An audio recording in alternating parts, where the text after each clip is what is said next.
तालीम में खुदा के पाक कलाम को और खुदा के खादिम को दावत देंगे। दुआएं सलाम जाने की खिदमत को सरअंजाम।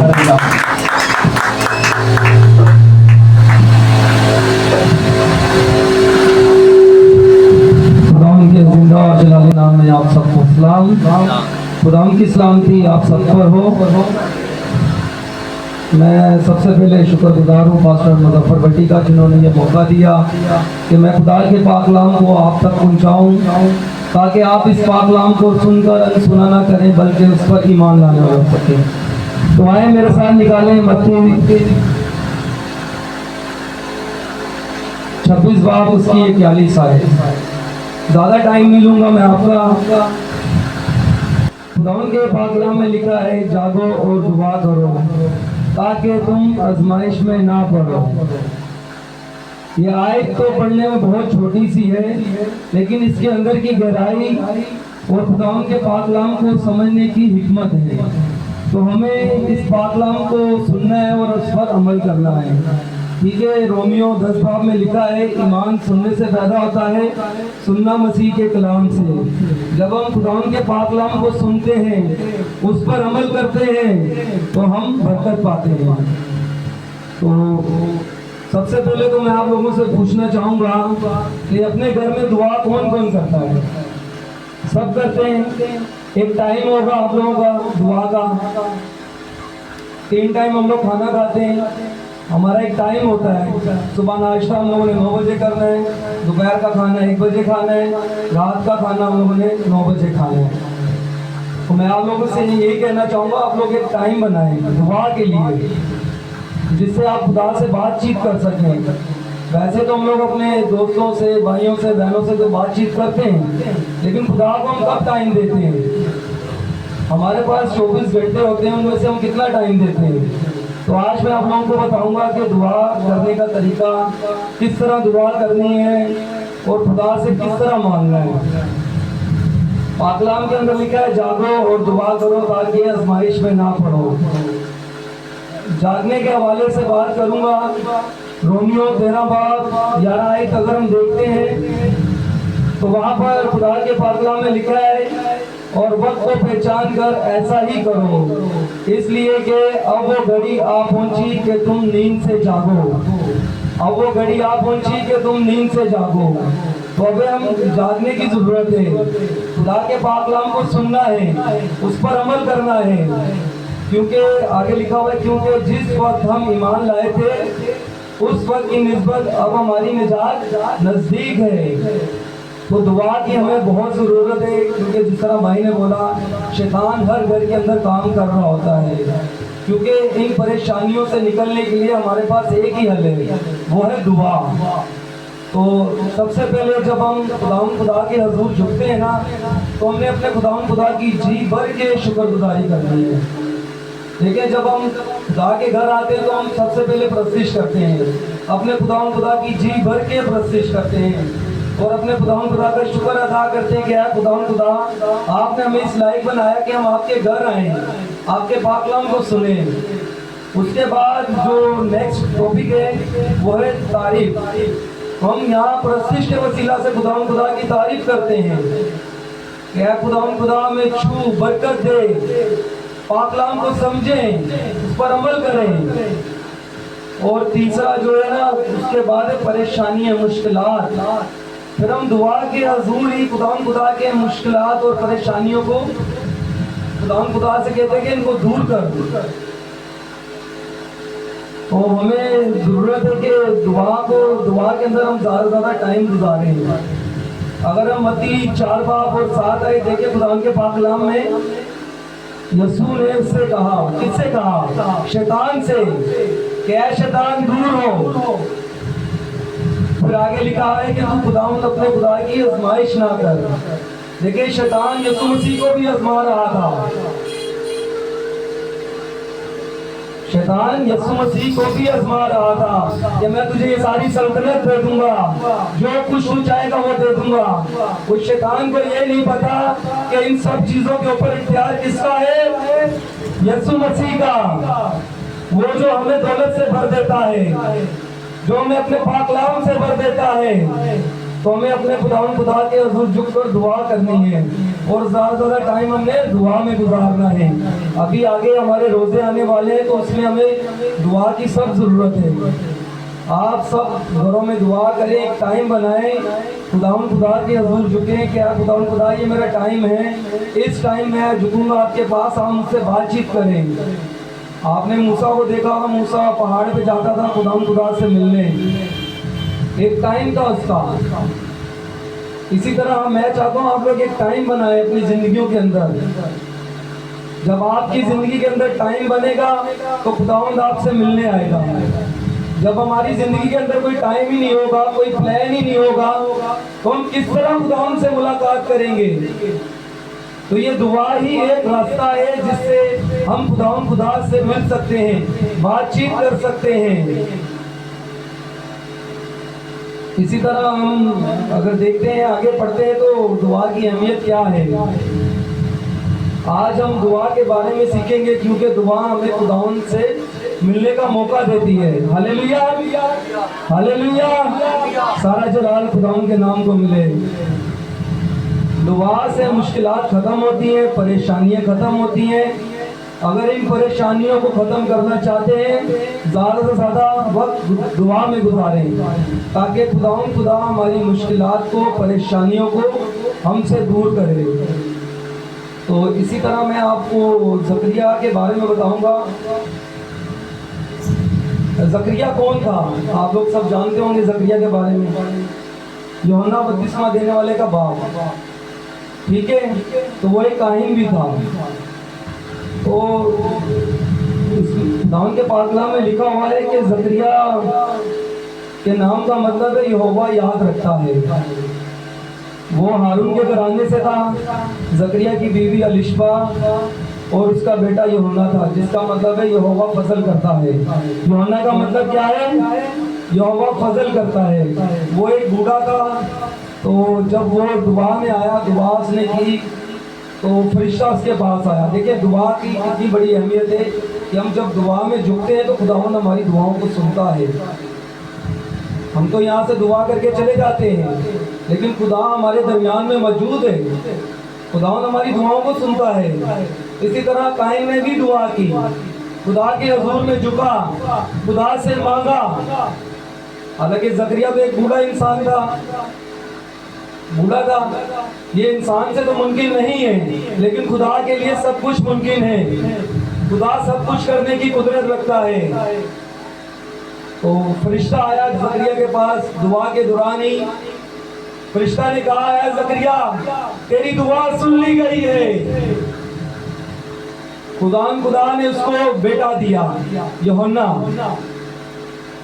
ज़करिया इब्राहिम और सारा के बारे में जानता था कि इब्राहिम जब 100 बरस का था तो खुदा ने उसको इसहाक दिया, क्योंकि उसका ये ईमान और भरोसा था।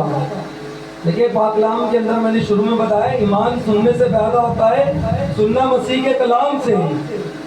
तो ज़करिया भी इस बात पे ईमान लाया कि खुदा मुझे भी बेटा देगा और वो बेटा खुदा की मनादी करेगा। तो इसी तरह जब हम आगे बढ़ते हैं तो यहाँ लिखा हुआ है, ज़करिया इब्राहिम और सारा के बारे में जानता था कि खुदा इस बात का पाबंद नहीं कि ये मुमकिन है। यो इब्राहिम 100 बरस का था जब इसहाक पैदा हुआ। देखिए दुआ के अंदर कितनी ताकत है कि जब हम खुदा से मांगते हैं तो वो हमें फौरन दे देता है। लेकिन शैतान जो है ना, वो रुकावटें डालता है। अभी जिस तरह भाई ने एक बात की दानियल नबी की, दानियल नबी को बादशाह ने शेरों के मुंह में डाल दिया और वो शेरों के बीच में बैठा हुआ था बेफिक्र होके। उसको पता था कि मेरा खुदा मेरे साथ है और वो उसी टाइम दुआ में झुक गया। लेकिन जब खुदा ने अपने बंदा फरिश्ता को भेजा कि जाओ दानियल की हिफाजत करो, उसको शेरों के मुंह से निकाल दो, बादशाह ने उसको चैलेंज किया था कि अब तुझे कौन बचाएगा? बुला अपने खुदा को जिसकी तू इबादत करता है। शैतान हमें यहाँ गुमराह जरूर करेगा, लेकिन हमने गुमराह नहीं होना, बल्कि अपना ध्यान दिन रात ध्यान खुदा के पाकलाम की तरफ रखना है। तो इसी तरह वो फरिश्ते को खुदा ने पैगाम भेजा कि जा मेरे बंदा को बचा।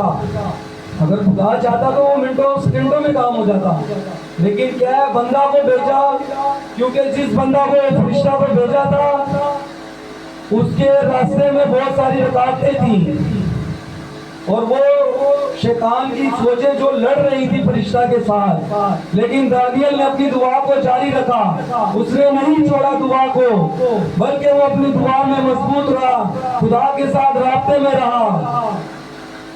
खुदा ने इसके लिए उसी टाइम फरिश्ते को भेजा और शेरों के मुंह से निकाल दिया और बादशाह हैरान हो गया कि ये शेरों के साथ बैठा हुआ है। तो देखिए दुआ के अंदर कितनी अहमियत है। दुआ हमारी लाइफ के अंदर बहुत बड़ी अहमियत देती है। तो जब तक हम दुआ नहीं करेंगे, खुदा के पाक कलाम को नहीं सुनेंगे और खुदा की बातों पर अमल नहीं करेंगे तो हम मुश्किलात में आएंगे, परेशानियों में आएंगे। अक्सर आप लोगों ने देखा है कि जिनके घरों में दुआ नहीं होती ना, उनके घर में मुश्किलात भी बहुत होती हैं, तसीरें होती हैं, परेशानियां होती हैं। और फिर हम आते हैं पास्टरों के पास साहब साढ़े तो दुआ कर दो, साढ़े को मुश्किलात भी खत्म हो गया। पास साहब तो खुदा के खादम में, वो तो दुआ कर देंगे, आपको बरकत दे देंगे, लेकिन आपकी जिंदगी के अंदर दुआ क्या है? आपकी जिंदगी के अंदर दुआ अहमियत क्या रखती है? वक्त है कि हमें ज्यादा से ज्यादा टाइम दुआ के अंदर गुजारना है, क्योंकि मैं चाह रहा हूँ आने वाले रोज़ों में हम लोग ज़्यादा से ज़्यादा टाइम गुजारें। देखिए छोटे बड़े बच्चे जितने भी इस बात को सुन रहे हैं, बड़े ध्यान से बात सुने। देखिए खुदा ने हम पे पाबंद नहीं किया कि हम इतने घंटे का ही रोज़ा रखें। आप लिमिटेड रोज़ा भी बच्चे रख सकते हैं। 2 घंटे का, आज 2 घंटे का रखा, कल 3 घंटे का रख लें, फिर उसके बाद 4 घंटे का। इस तरह करते करते आप लोग टाइम आपका बढ़ता जाए, खुदावंद आपको कुव्वत देगा। जब आप दुआ मांगेंगे तो आपको कुव्वत मिलेगी। खुदा ने पाक कलाम के अंदर लिखा है 26:41 में, जागो और दुआ करो ताकि आजमाइश में ना पड़ो। खुदा यीशु मसीह जब दुआ करने जाते थे, खुदा के साथ फरिश्ते भी जाते थे, अपना शागिर्द भी जाते थे दुआ के लिए, लेकिन वो सो जाते थे। यीशु मसीह दुआ करने के लिए खुद वहाँ झुकते थे। खुदा से क्या मांगते थे? कुव्वत मांगते थे। दुआ से हमें क्या मिलती है? कुव्वत। जब हमें कुव्वत मिलती है ना, तो हम किसी के ऊपर हाथ भी रखेंगे ना तो वो शिफा पाएगा और सारा जलाल हमारे यीशु मसीह को मिलेगा। ठीक है, आपने मत्ती की इंजील में पढ़ा होगा, 12 साल की औरत का खून बह रहा था 12 साल से, और वो उसका ईमान था कि खुदा मैं तो आपको छू लूंगी तो शिफा पा लूंगी। और वो भीड़ में से, क्योंकि यीशु मसीह जब मनादी करते हैं तो उनके साथ 1-2 नहीं बल्कि हजारों की तादाद में लोग होते थे, यीशु मसीह के साथ चलते थे। तो वो उस भीड़ के अंदर से निकल कर उसने बोला कि मैं तो खुदा यीशु मसीह के पास पहुंच नहीं सकती, तो मैं उनका पल्लू ही छू लूँ तो शिफा पा जाऊंगी। ये मैं आपको दुआ की अहमियत बता रहा हूँ कि दुआ में कितनी मजबूती है, ताकत है, कुव्वत है। तो यीशु मसीह का उसने जैसे ही पल्ला छुआ और खुदा वो शिफा पा गई और यीशु मसीह के अंदर से क्या निकली? कुव्वत।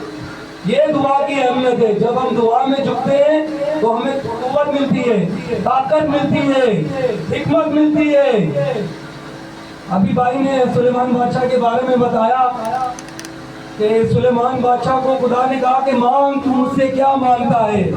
वो मांगने को तो सोना चांदी भी मांग सकता था, मांगने को तो वो सोना चांदी भी मांग सकता था, लेकिन उससे वो नहीं मांगा। उसने खुदा से हिकमत मांगी कि खुदा मुझे हिकमत दे। जब आपको हिकमत मिल गई तो आपको यीशु मसीह मिल गया, ये दुनिया की सारी चीजें मिल गई। बादशाह तो वो था, उसको सोना चांदी भी मिल गया। हमारे अक्सर लोग क्या करते हैं, परेशानियों में होते हैं, मुश्किलात में होते हैं। अक्सर खादम ज़रूर पूछते हैं फैमिली से कि आपको शिफा चाहिए कि शाफी चाहिए? तो अक्सर लोग कहते हैं हमें शिफा चाहिए।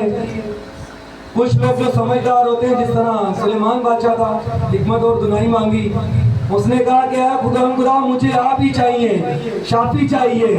जब आपकी जिंदगियों के अंदर शाफी आ गया तो आपकी सारी मुश्किलात खत्म हो गई, सारी परेशानियां खत्म हो गई। तो हमने अपने लिए शाफी को मांगना है। जब शाफी आपकी जिंदगी के अंदर काम करेगा तो आपकी जिंदगी तब्दील होगी। तो मैं बात कर रहा था रोजे के हवाले से। तो देखिए रोजा रखना बहुत जरूरी है। रोजे के अभी दिन थोड़े करीब ही हैं, तो मैं यही कहूँगा कि आप रोजे की डेट से स्टार्ट नहीं करें, आप अभी से खुदा की हजूर में झुकें। 3 घंटे का रोजा, सिर्फ 3 घंटे का रोजा आप रखें, चाहे वो रात में रखें, दिन में रखें, जो टाइम आपको सूट करता है। और 3 घंटे आप खुदा के साथ गुजारें ताकि आप लोगों को कुव्वत मिले। देखिए आने वाले वक्त, देखिए आसमान की बादशाही नज़दीक है और आप लोगों को पता है कि जब खुदा यीशु मसीह आएगा तो हमें उनके साथ मिलकर मनादी करनी है, क्योंकि जो बुरे लोग होंगे वो तो आग में डाले जाएंगे और जो नेक लोग होंगे वो खुदा के साथ बादशाही करेंगे। तो आप लोगों से इतना ही गुजारिश करूंगा कि ज़्यादा से ज़्यादा टाइम दुआ में गुजारें, क्योंकि पाकलाम के अंदर यीशु मसीह ने बार बार एक चीज़ को दोहराया है, जागो और दुआ करो ताकि तुम आजमाइश में ना पड़ो। तो अगर हमें इन आजमाइशों से, इन परेशानियों से बचना है तो हमें दुआ करने की जरूरत है। बस आखिरी बात करूंगा, उसके बाद खत्म करूंगा। मैं आप लोगों को सिर्फ ये बताऊंगा कि दुआ के अंदर हमें क्या फायदा है। खुदा के पाकलाम में से हम देखेंगे,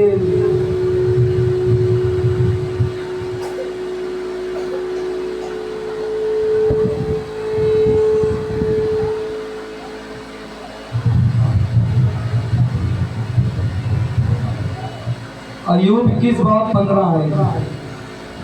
तो यहाँ पर लिखा हुआ है, खुदा का आदमी, क्या हम उसकी इबादत करेंगे? अगर हम उससे दुआ करें तो हमें क्या फायदा होगा? खुदा के पाकलाम में लिखा है, अय्यूब नबी फरमा रहा है, लोगों से मुखातिब हुआ है कि बता रहा है उनको कि अगर हम दुआ करेंगे तो उससे हमें क्या फायदा होगा। तो मैंने आपको फायदे की बात बताई है कि उससे हमें कुव्वत मिलेगी और ताकत मिलेगी। जिस तरह हम खुदा ने रोटी हमें दी है कि रोटी खाने के लिए, उससे जब हम रोटी खाते हैं तो उससे हमें क्या मिलती है? ताकत मिलती है ना। तो जब हम खुदा के पाकलाम को पढ़ेंगे तो उससे हमें क्या मिलेगी? ताकत मिलेगी, कुव्वत मिलेगी। तो खुदा के पाकलाम पढ़े और सुने जाने पर खुदा की बरकत हो। एक शुक्रगुजारी की दुआ करेंगे। Hallelujah, hallelujah.